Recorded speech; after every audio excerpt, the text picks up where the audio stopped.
el patio resonaba con la canción de las espadas.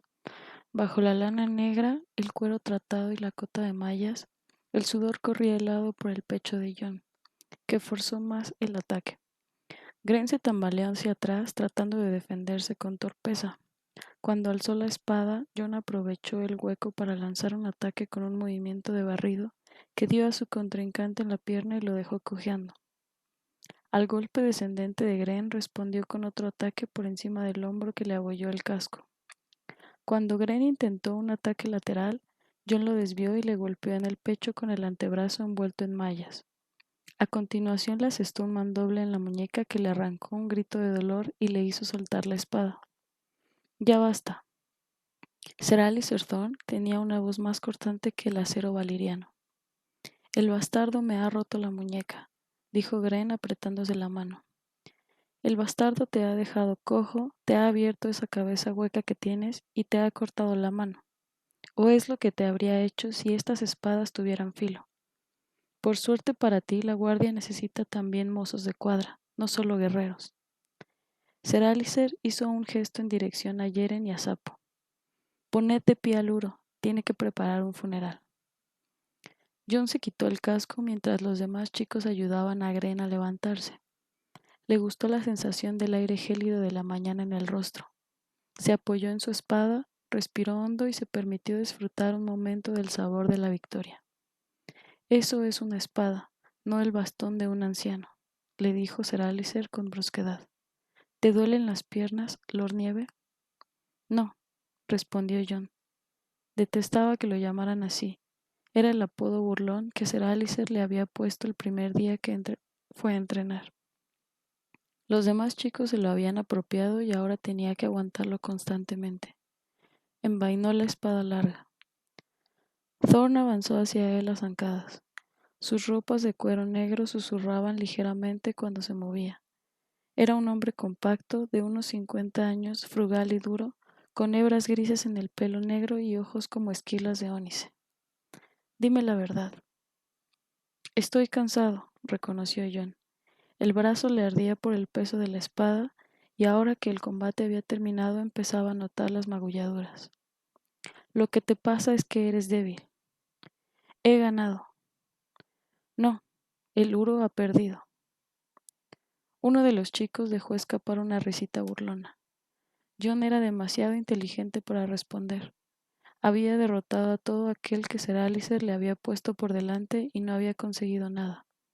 El maestro de armas no tenía para él más que palabras mordaces. Estaba seguro de que Thorne lo detestaba, pero claro, aún detestaba más a los otros chicos. Se acabó, les dijo Thorne. Hay un límite para la ineptitud que puedo soportar en un día. Si alguna vez nos atacan los otros, ruego a los dioses que tengan arqueros, porque no servís más que para detener las flechas. John siguió a los demás hasta la armería, caminando solo. Allí andaba solo a menudo. El grupo con el que se entrenaba era de casi 20 muchachos, pero no había ni uno al que le pudiera considerar su amigo. La mayoría le llevaban 2 o 3 años y aún así ninguno luchaba la mitad de bien que Rob a los 14. Dareon era rápido, pero tenía miedo de que lo hirieran. Pip manejaba la espada como si fuera una daga. Yeren era débil como una niña. Gren era lento y torpe. Los golpes de Halder eran brutales, pero dejaban su guardia abierta. Cuanto más tiempo pasaba con ellos, más los despreciaba John.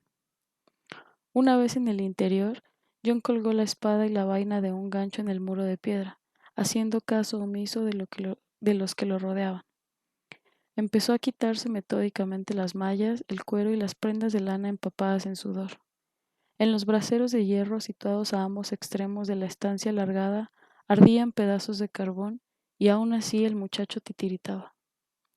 Allí el frío lo acompañaba siempre. En pocos años olvidaría cómo era el calor. El cansancio le cayó encima de repente mientras se ponía las prendas negras que eran su atuendo cotidiano. Se sentó en un banco mientras trataba de abrocharse la capa. Hace tanto frío, pensó recordando los cálidos salones de Invernalia, donde el agua caliente recorría los muros como la sangre del cuerpo de los hombres. Había poco calor en el Castillo Negro. Allí los muros eran fríos y las personas más frías aún. Nadie le había contado que la Guardia Negra iba a ser así, solo Tyrion Lannister. El enano le había dicho la verdad en el camino hacia el norte, pero entonces ya era tarde. Jon se preguntaba si su padre sabría cómo era el muro. Seguro que sí, pensó. Eso todavía le dolía más. Hasta su tío lo había abandonado en aquel lugar gélido en el fin del mundo. Allí arriba, el afable Benjen Stark se había transformado en otra persona. Era el capitán de los exploradores y pasaba día y noche con el Lord Comandante Mormont, el maestre Aemon y los demás oficiales de alto rango, mientras Jon quedaba a los cuidados nada tiernos de Ser Alliser Thorne. 3 días después de llegar, Jon había oído comentar que Benjen Stark iba a guiar una partida de 6 hombres en una expedición al Bosque Encantado. Aquella misma noche fue a buscar a su tío a la gran sala común y le suplicó que lo llevara con él. Esto no es Invernalia, le respondió el hombre, que cortaba la carne con la daga y un tenedor. En el muro, cada hombre tiene lo que se gana. Aún no eres explorador, Jon.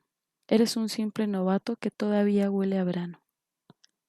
Se acerca el 15º día de mi nombre, dijo Jon, cometiendo el error de discutir con él. Ya soy casi un hombre. Eres un niño, replicó Benjen Stark con el ceño fruncido, y lo serás hasta que Ser Alliser diga que estás preparado para ser un hombre de la Guardia de la Noche. ¿Pensabas que porque llevas sangre Stark tendrías un trato especial? Estás muy equivocado. Cuando prestamos el juramento nos olvidamos de nuestras viejas familias. Siempre habrá un lugar en mi corazón para tu padre, pero mis hermanos son estos. Hizo un gesto con la daga en dirección a los hombres que lo rodeaban, todos de negro, todos fríos y duros.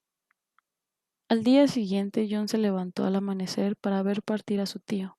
Uno de los exploradores, un hombretón muy feo, entonaba una canción indecente mientras ensillaba el caballo y el aliento se le elevaba como una columna de vapor en el aire gélido de la mañana. Ben Stark sonrió al ver aquello. En cambio, no sonrió a su sobrino. ¿Cuántas veces tengo que decirte que no, Jon? Hablaremos cuando regrese. Mientras veía a su tío guiar el caballo hacia el túnel, Jon recordó lo que Tyrion Lannister le había contado en el camino real e imaginó a Ben Stark tendido muerto en un charco de sangre roja sobre la nieve. Solo con pensarlo se sintió fatal. ¿En qué se estaba convirtiendo? Buscó a Fantasma en la soledad de su celda y encerró la cara en el espeso pelaje blanco. Si había de estar solo, convertiría la soledad en su armadura. En el castillo negro no había bosque de dioses, solo un pequeño sept y un septón borracho, pero Jon no sentía nada que lo motivara a rezar a ningún dios, nuevo ni viejo. Pensó que los dioses, si existían, eran tan crueles e implacables como el invierno.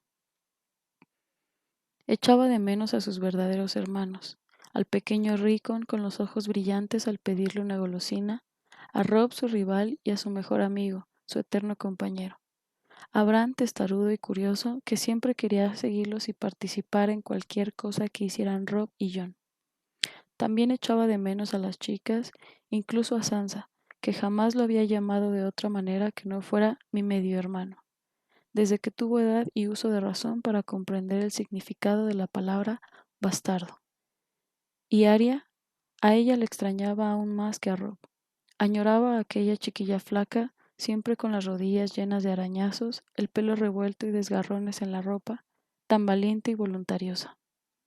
Arya nunca había parecido encajar del todo en Invernalia, igual que él, pero siempre conseguía arrancarle una sonrisa. Jon daría cualquier cosa por estar junto a ella en aquel momento, revolverle el pelo una vez más, ver cómo hacía muecas y terminar una frase al unísono. Me has roto la muñeca, bastardo. Jon alzó los ojos al oír a la voz hosca. Gren estaba de pie ante él, cuello grueso, rostro enrojecido, acompañado por 3 de sus amigos. Conocía a Thodder, un chico bajito y feo con voz muy desagradable. Todos los reclutas lo llamaban Sapo. Los otros 2 eran los que habían llegado al norte con Yoren. Jon los recordaba, eran los violadores detenidos en los dedos. Lo que no recordaba eran sus nombres. Si podía evitarlo, nunca hablaba con ellos. Eran unos salvajes y unos matones, sin un ápice de honor.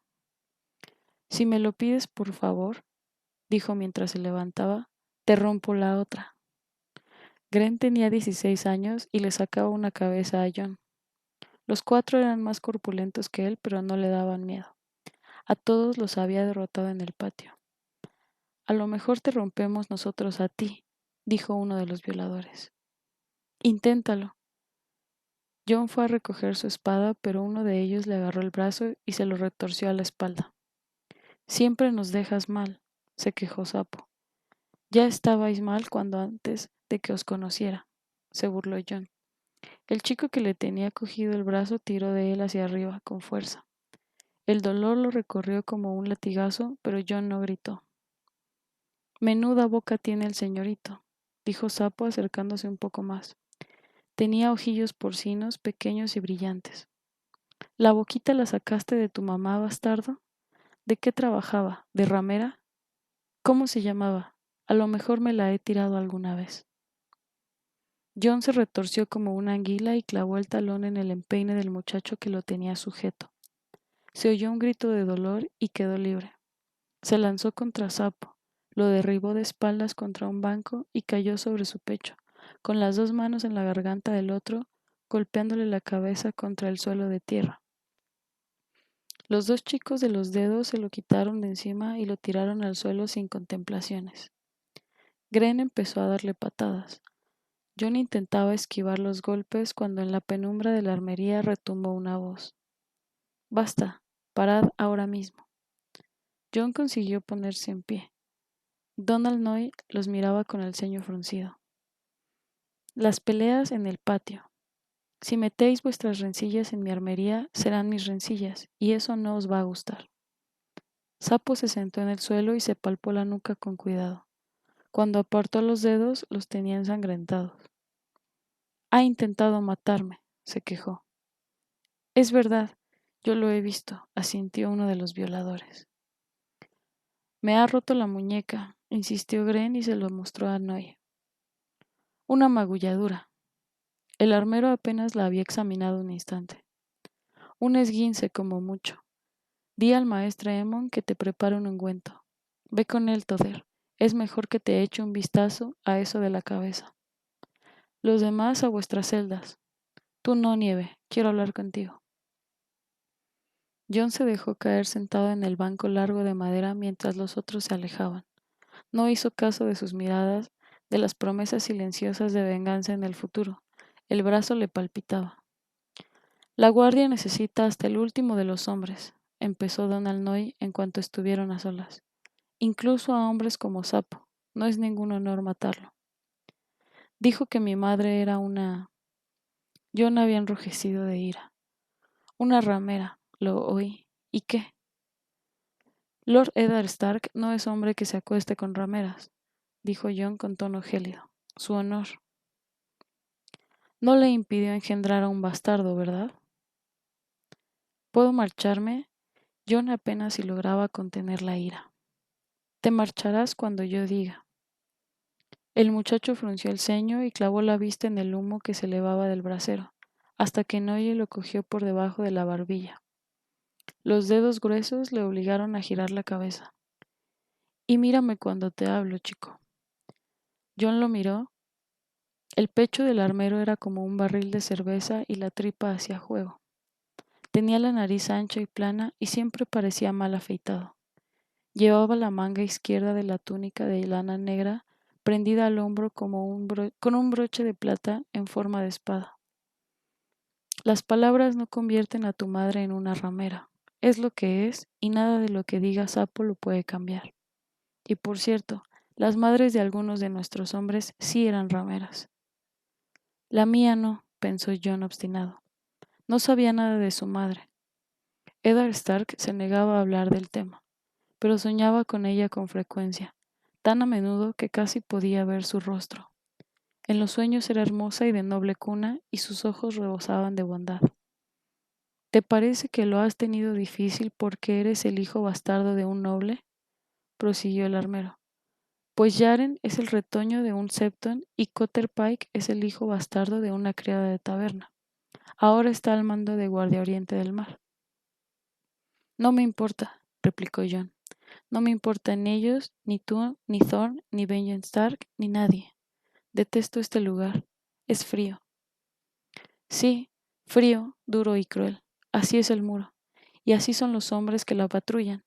Nada que ver con los cuentos que te contaba tu niñera. Nosotros nos meamos en los cuentos y también en la niñera. Las cosas son como son, y estarás aquí el resto de tu vida igual que nosotros. Vida, repitió John con amargura. El armero podía hablar de la vida porque había vivido. Solo vistió el negro después de perder un brazo en el asedio de Bastión de Tormentas. Antes de eso había sido herrero de Stannis Baratheon, el hermano del rey. Había recorrido los 7 reinos de punta a punta. Había disfrutado de los banquetes y de las mujeres. Había combatido en 100 batallas. Se decía que Donald Noy había forjado la masa del rey Robert, lo que acabó con Rhaegar Targaryen en el tridente. Había hecho todo lo que Jon jamás podría hacer, y cuando fue viejo, más cerca ya de los 40 que de los 30, había recibido un hachazo y la herida se infectó hasta tal punto que hubo que amputarle el brazo. Solo entonces, tullido, cuando poco le quedaba ya de vida, Donald Noy regresó al muro. Llegó al muro. Sí, vida, asintió Noy. Una vida larga o corta, eso depende de ti, Nieve. Por el camino que vas, tus hermanos te cortarán la garganta cualquier noche de estas. No son mis hermanos, saltó John. Me detestan porque soy mejor que ellos.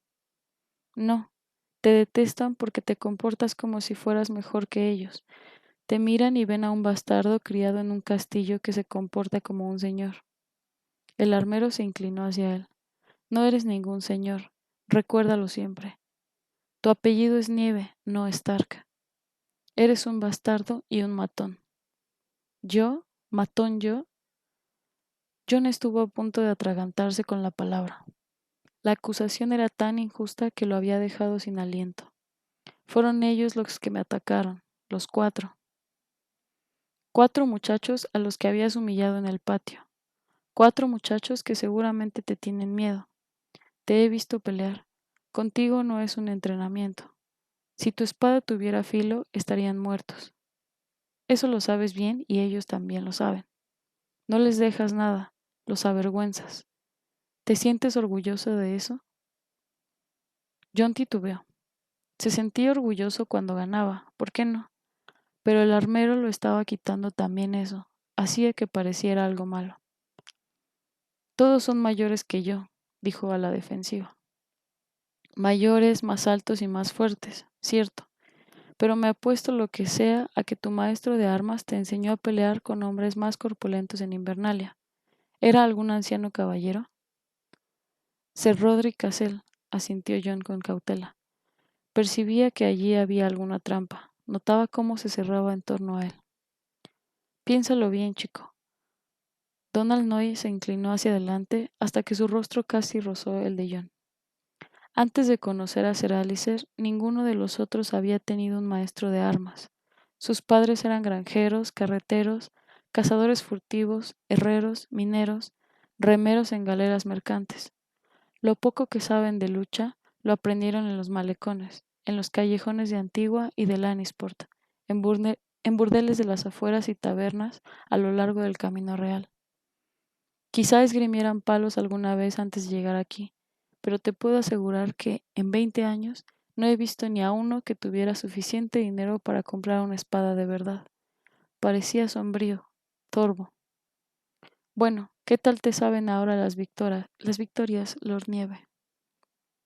No me llames así, le espetó John, pero su ira carecía ya de fuerza.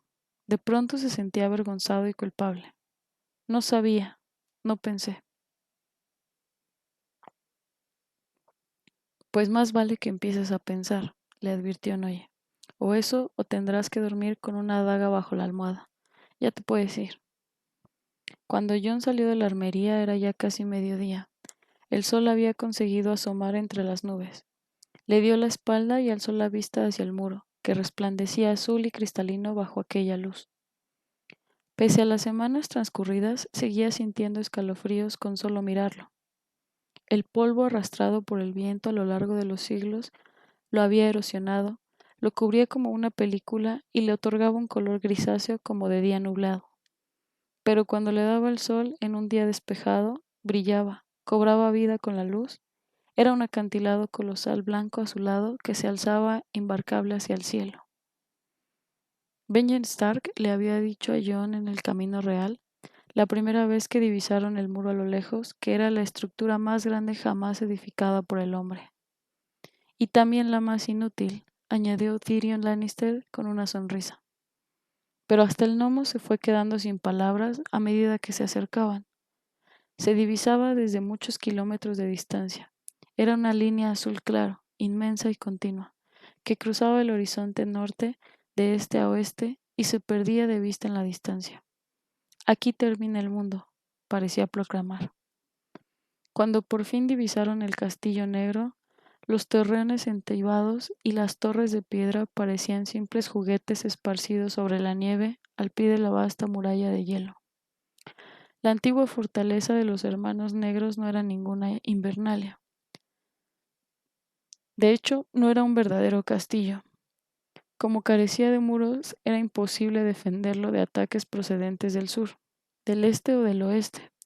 Pero en realidad, el único que importaba a la Guardia de la Noche era el norte, y el norte se alzaba el muro. Tenía una altura de más de 200 metros, 3 veces más que la torre más alta de la fortaleza que protegía. Su tío le contó que la cima era tan ancha que una docena de caballeros con armaduras podía cabalgar por ella hombro con hombro. Allí montaban guardia las líneas sobrias de catapultas enormes y las monstruosas grúas de madera, como esqueletos de pájaros inmensos, y entre ellos caminaban hombres de negro a los que la distancia reducía al tamaño de pulgas. Allí, junto a la entrada de la armería, mirando hacia arriba, Jon volvió a sentir un sobrecogimiento casi tan abrumador como el día en que lo había visto por primera vez desde el camino real. Así era el muro. A veces uno casi se olvidaba de que estaba allí, igual que se olvida del cielo o de la tierra que se pisa, pero en otras ocasiones parecía como si no hubiera otra cosa en el mundo. Era más viejo que los 7 reinos y Jon empezó a sentir vértigo mirándolo desde abajo. Sentía como si el peso de todo aquel hielo cayera sobre él, como si estuviera a punto de derrumbarse. Y el muchacho tenía la intuición de que, si el muro caía, el mundo caería con él.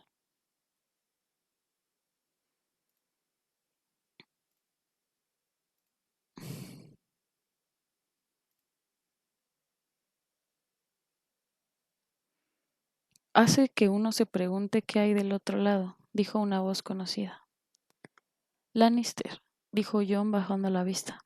No me había dado cuenta, es decir, creía que estaba solo.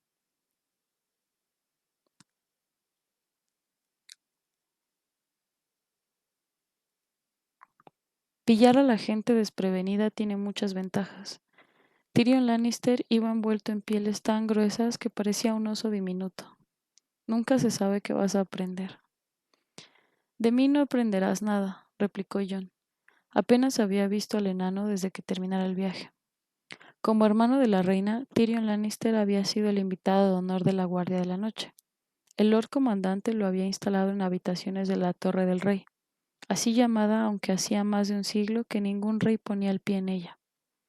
Lannister comía en la mesa de Mormont, se pasaba los días cabalgando sobre el muro y las noches bebiendo y jugando a los dados con Sir Alicer, Bowen Marsh y los otros oficiales de alto rango. Yo siempre aprendo algo allí donde voy. El hombrecillo señaló la cima del muro con un bastón negro y nudoso. Como iba diciendo, ¿por qué será que, en cuanto un hombre construye un muro, inmediatamente su vecino quiere saber qué hay al otro lado? Inclinó la cabeza y miró a Jon con sus curiosos ojos dispares. ¿Por qué quiere, porque quiere saber qué hay al otro lado, verdad? Nada especial, dijo Jon. Se moría por acompañar a Benjen Stark en sus expediciones, por adentrarse en los misterios del bosque encantado. Quería combatir a los salvajes de Mance Rayder y proteger el reino del ataque de los otros, pero era mejor no hablar de las cosas que uno quería. Los guardias dicen que solo hay bosques, montañas, lagos helados y nieve por todas partes. Y también hay Grumpkins y Snarks, señaló Tyrion. No nos olvidemos de ellos, Lord Nieve. Si no, ¿a qué vendría tanto jaleo? No me llames Lord Nieve. ¿Preferirías que te llamaran el gnomo?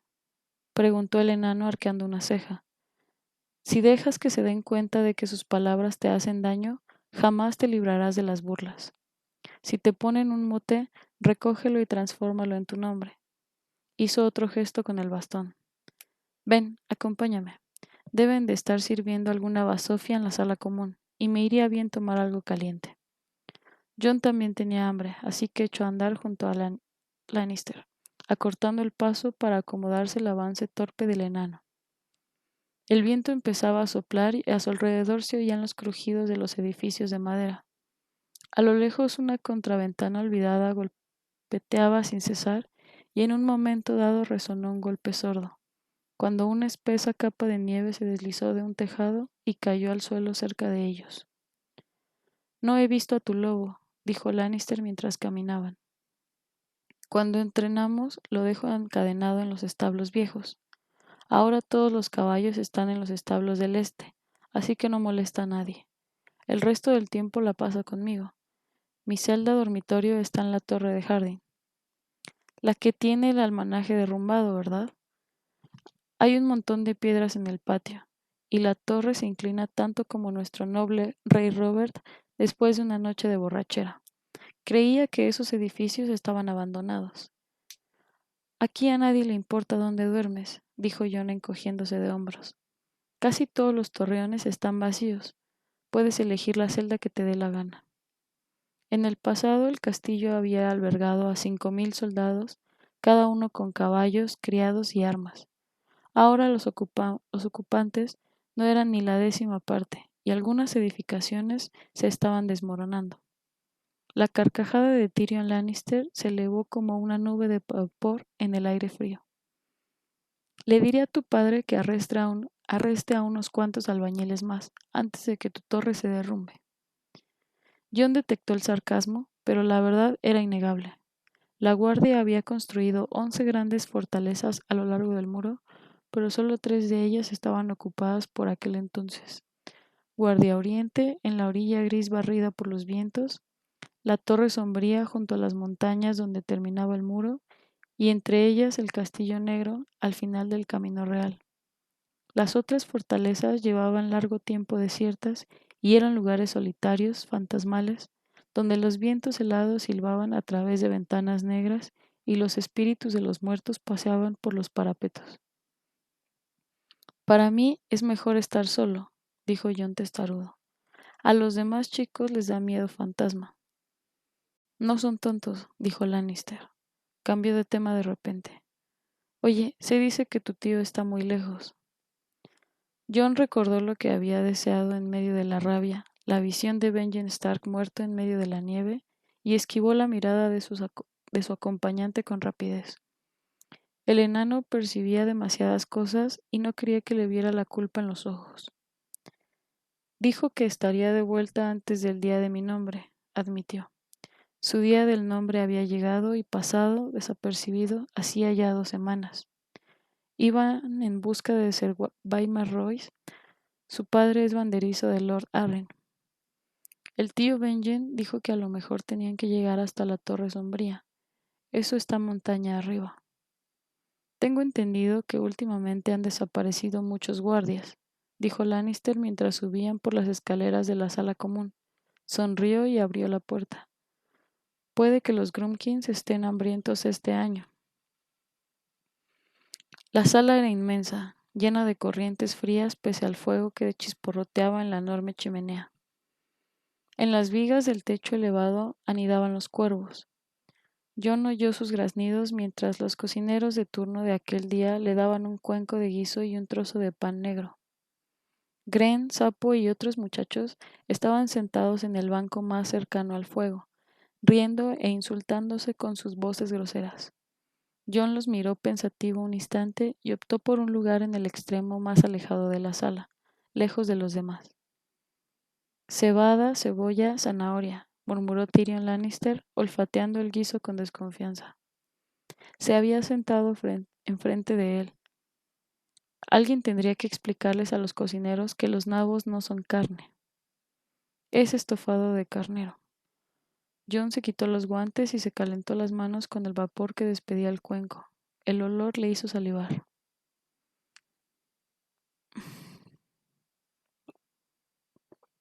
Nieve. John conocía la voz de Sir Alistair Thorne, pero esta vez tenía un matiz extraño que no le había oído nunca. Se volvió. El Lord Comandante quiere verte ahora mismo. Durante un instante el miedo paralizó a John. ¿Para qué quería verlo el Lord Comandante? Seguro que habían recibido noticias de Benjen. Seguro que estaba muerto. Su visión se había hecho realidad. Se trata de mi tío, farfulló. ¿Ha vuelto? ¿Está bien?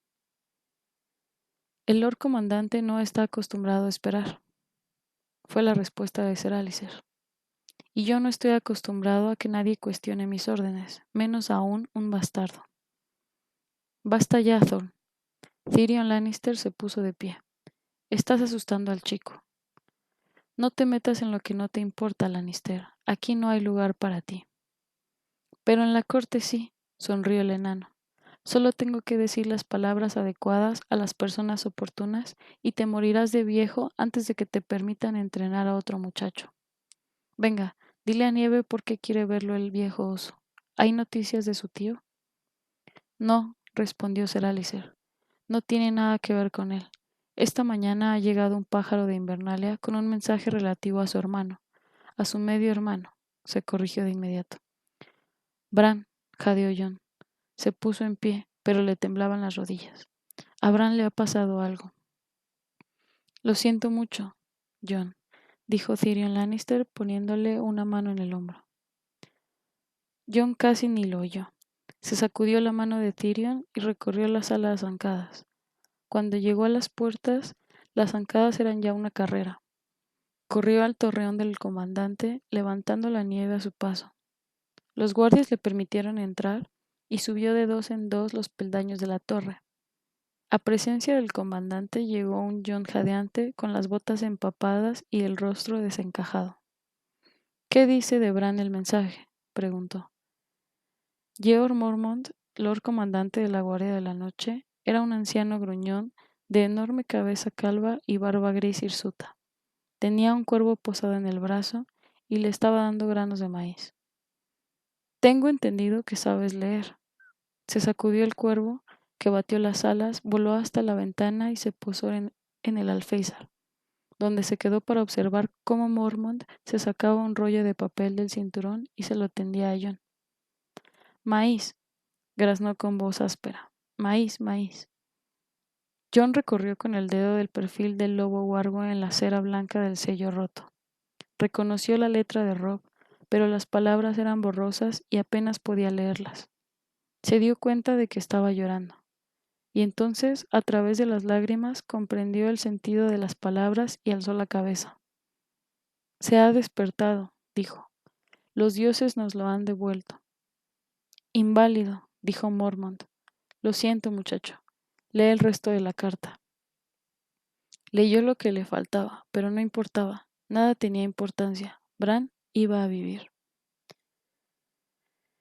Mi hermano va a vivir, dijo a Mormont. El Lord Comandante asintió con la cabeza, cogió un puñado de maíz y silbó. El cuervo voló hasta su hombro.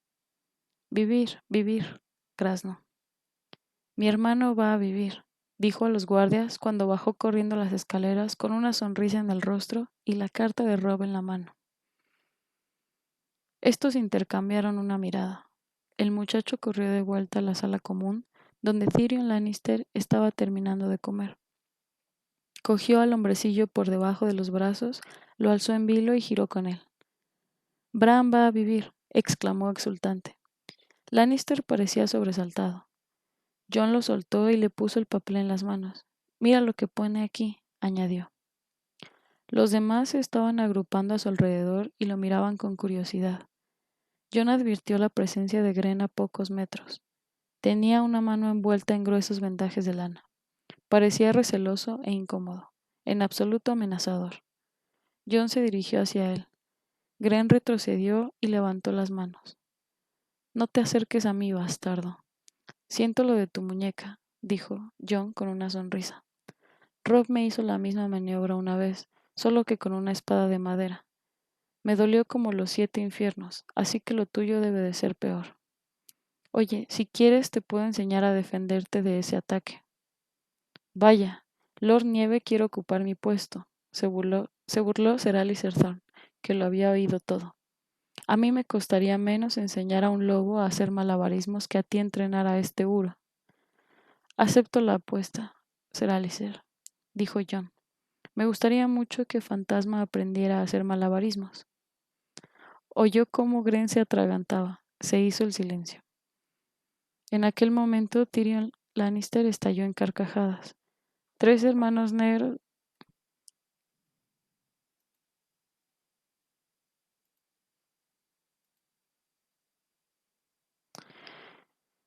En aquel momento Tyrion Lannister estalló en carcajadas. 3 hermanos negros se rieron también en una mesa cercana. Las risas se generalizaron y al final hasta los cocineros se unieron a ellas. Los pájaros alzaron el vuelo en las vigas y por último hasta Gren se echó a reír. Sir Alicer no apartó los ojos de John ni un momento. A medida que las carcajadas lo rodeaban, una sombra le cubrió el rostro. Tenía el puño apretado. Has cometido un grave error, Lord Nieve, dijo al final con el tono acre de un enemigo.